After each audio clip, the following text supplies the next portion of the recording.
ఇప్పుడు చంద్రబాబు గారి చేతిలో చాలా జాగ్రత్తగా పవన్ కళ్యాణ్ గారి ఆలోచనలో కూడా చాలా జాగ్రత్తగా ముందుకెళ్లాల్సినటువంటి సందర్భం ఏంటది అంటే కోనసీమ ప్రాంతానికి ఎదురు తన్నుతున్నటువంటి ఉప్పు నీరు.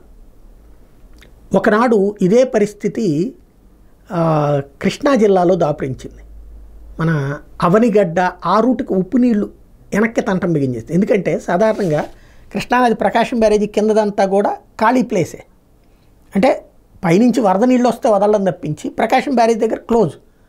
కరువు కారణంగా ఏళ్ల తరబడి ఆ కిందకి నీళ్ళు వదిలింది లేదు. నీళ్ళు వదలడం లేకపోయేటప్పటికీ ఆ ఉప్పు నీరు అడుగు నుంచి వెనక్కి వస్తూ అక్కడ ఉన్నటువంటి అవనిగడ్డ, నాగాయలంక, అవనిగడ్డ ఆ ప్రాంతాలలో బోర్లలో ఉప్పు నీరు వచ్చింది. పంటలకు కూడా ఉప్పు కాయలు అవుతాం ప్రారంభించింది. అదృష్టవశాత్తు ఆ టైంలో వరదలు వచ్చి మళ్ళీ కృష్ణ నీళ్లు వరదల కారణంగా వదిలేయడంతో మళ్ళీ కింద నీళ్లు వెళ్ళడం వల్ల ఆ ఉప్పు నీటి సమస్య పరిష్కారమైంది. ఇప్పుడు గోదావరి జిల్లాలో ఇవాళ ఈనాడు మంచి వార్త రాసింది. ఏదైతే అక్కడ గొల్లపాలెంలో శంకరగుప్తం మేజర్ డ్రైన్ దగ్గర కొబ్బరి చెట్లు ఎండిపోయింది చూపెడుతూ కోనసీమలో బిఆర్ అంబేద్కర్ కోనసీమ జిల్లా రాజోల్ నియోజకవర్గం మలికిపురం మండలంలో సుమారు 3000 ఎకరాల్లో దాదాపు 1,00,000 కొబ్బరి చెట్లు శాంతం ఈ ఉప్పు నీరు రావడం వల్ల పాడైపోతున్నాయి అన్నటువంటిది. ఈ ఉప్పు నీటి సమస్య అన్నటువంటిది ఒక్కసారి ఆరంభమైతే చాలా ప్రమాదకరం. ప్రకృతిని మనం ఎదిరించలేం.